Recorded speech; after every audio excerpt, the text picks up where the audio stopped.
ये जो धर्म है, बोला ना, प्रधान पंचायतें हैं, जिसका भी धर्म है, बुद्धिस्ट है तो बौद्ध मठों के अंदर वो पढ़ाते हैं, अपनी शिक्षाएं देते हैं। मुसलमान है तो मदरसों में देते हैं, और हिंदू है ना तो वो मंदिरों में भी देते हैं। और मंदिर ना देख करके मंदिरों को भी छोड़ दो, उनके मदरसों को भी छोड़ दो, उनमें भी कोई गलत भी देते हैं, तो एक संस्था बनाई जाती है और उसके ऊपर सही बोला जाता है। तो आरएसएस क्या है? आरएसएस को बार बार बोलते हो, ये भी एक संस्था है। ये देश के लिए देखो, 62 की लड़ाई को याद करो, 65 की को करो, 71 की को करो, आरएसएस ने क्या किया था। और प्रधानमंत्रियों ने उनको क्या इज्जत रखी, गृह मंत्री ने क्या रखी है, सबने रखी है। और आज उसी का नाम ले, उसमें कौन हिस्सेदार नहीं है? ये पूरे हिंदुस्तान का है, ये एक का नहीं है। मुसलमान एक का नहीं है, बौद्ध एक का नहीं है, सिख धर्म एक का नहीं है, ये पूरे हिंदुस्तान के हैं। ये संस्थाएं हैं, ये धर्म है, ये पंथ है, संप्रदाय हैं। ये इनको गाली देते हो, इनको नहीं छोड़ते। इनके जाके देखो, इनके शामिल होकर के देखो ना। अरे हम तो सभी में शामिल होते हैं, हम हुए हैं, हम बताएंगे हिस्ट्री की कहाँ का कैसे शामिल हुआ जाता है। एक ही शब्द पकड़ रखा है कि वाजपेयी जी उधर से ही प्रधानमंत्री बन के आते हैं, वहीं से आते, तो दूसरे में क्यों नहीं आते? तुम्हारी वजह से ही तो नहीं आते। तुम बांट के खाना चाहते हो, सबको अपना अपना बांट के खाना चाहते हो। ये सबको वसुधैव कुटुंबकम ये बनाना चाहते हैं, और तुम उसको बांट करके और आग लगा करके और मर जाते हो, और गड्ढे में पड़ जाते हो। अब करो ना, नरेंद्र मोदी को आउलट कर रहे थे कि ये कर देगा, वो कर देगा। किस भाई के साथ में गलत हो रहा है उसी को टांगेगा। ये किसी का नहीं है, मैं बता रहा हूं आपको। कोई नहीं बोल पा रहा है अभी, आरएसएस भी नहीं बोल पा रही है, नहीं है हिम्मत। वाजपेयी साहब भी बहुत थोड़ा सा दबता था कि भाई बात सुन लेते थे कि और धर्मों में भी कि सभी में चलता है, लेकिन ये बंदा नहीं सुनने वाला है। ये अपने ही मगन है, ये अपने ही देश की सेवा में मगन है। ये कर रहा है, झंडा टांग रहा है, और टांग दिया और टांगेगा, और मुकाबला करो। दूसरे जाति धर्मों को हमने ही आज़ादी दिलाई, मत बोलो, हमने भी दिलाई है। तो हम किसके हैं? ना नरेंद्र मोदी के हैं, ना कांग्रेस के हैं, ना बीजेपी के हैं, ना तृणमूल के हैं, ना मैं बता रहा ना सारी पार्टियां सबके साथ ड्यूटियां की है, ना लालू के हैं, ना मुलायम के हैं, सबके हैं। हम किसी के बटे हुए नहीं है, बटेंगे भी नहीं। सैनिक नहीं बटता है, लेकिन सैनिक सच्चाई बोलेगा। दर्द लगे तो उठे। मैं क्या करूं? तुम्हारे कारनामे देखे मैंने, और तुम्हारे कारनामों के खिलाफ मैंने आवाज उठाई है, और मेरा हक लेने के लिए मेरा हक तुमने मारा है। अगर मेरे बीच में नेता नहीं होता तो मैं नेताओं को नहीं बोलता। मैं अफसर अगर बेईमान भ्रष्टाचारी नहीं होता तो मैं नहीं बोलता। जैसे अन्ना हजारे भी बैठे हैं ना, वैसे मैं भी कुटिया में बैठ जाता। एक बार मैं जगाने के लिए आ जाऊं, फिर बैठ जाऊं। तो जगाने आए थे ना अभी, और फिर बैठ गए रो करके, और रो रहे कुटिया में बैठ करके। क्या करे बेचारे? अन्ना साहब, मेरे फादर के साथ थे आप। आर के यादव का पुत्र हूं, तीनों युद्ध लड़े हुए हैं, 2 में भिखारी हो गया था देश।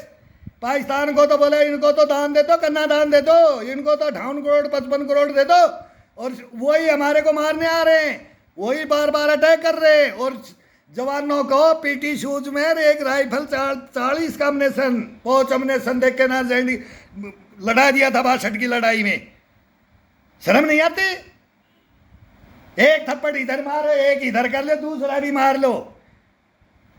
एक बोलता है कि हथियारों को खरीदना ही नहीं, मेरे को तो नोबेल पुरस्कार चाहिए, खरीदो ही मत। एक बोलता मेरी धोती में दाग ना लग जाए।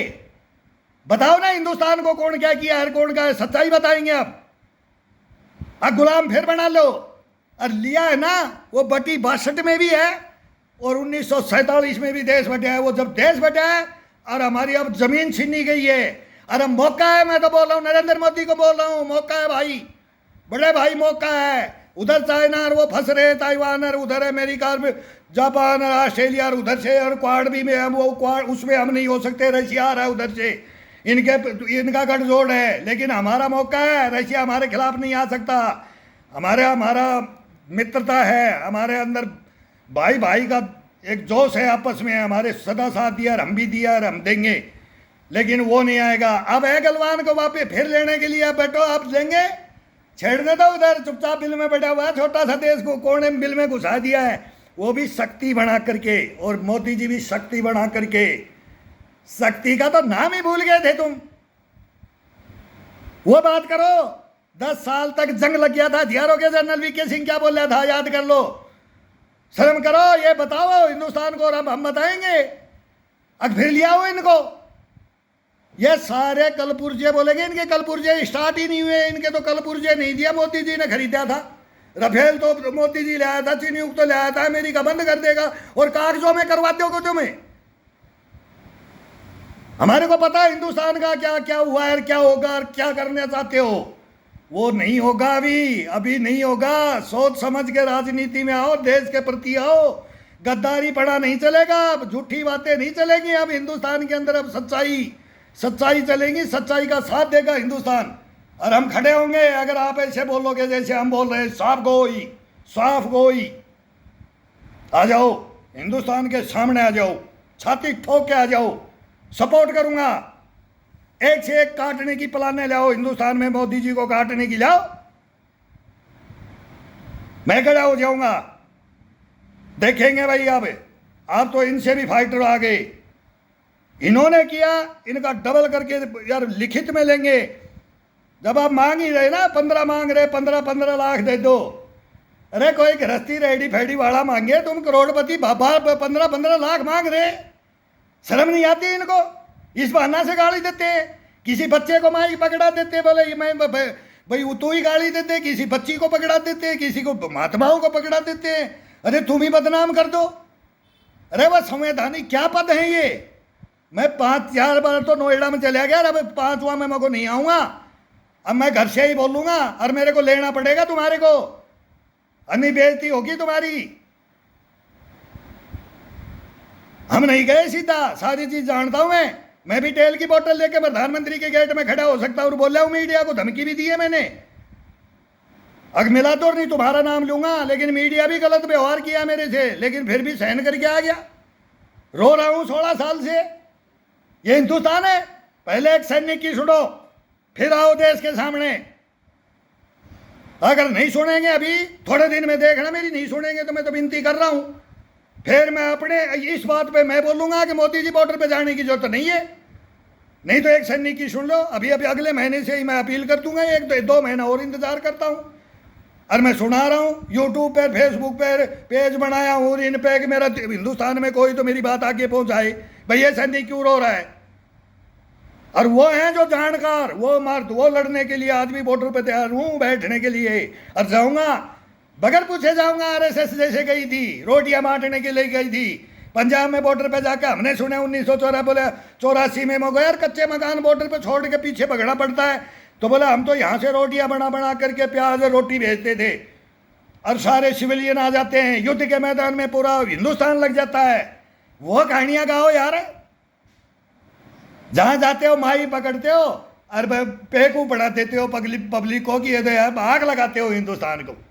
आग मत लगाओ, ठंडा पानी पियो, शांति से बात करो, राज मिलेगा, टाइम पे मिलेगा। लेखा जोखा बेमाया ना, वो लिख के जाती है, और ना लिख के जाए ना तो अडवाणी जी बैठे, शरद पवार जी बैठे, अब नीतीश कुमार जी अब की बार वो पैर पे कुल्हाड़ी मार ली, पैर पे कुल्हाड़ी है ये, मैं बता दिया हूँ। बहुत बैठे, उनको कौन आने देगा? तो एक हो ही नहीं सकते, कभी हिंदुस्तान में एक हो ही नहीं सकते। फूट डालो, राज करो, ये कहानी है, बताते रहेंगे। जय हिंद सर, जय हिंद।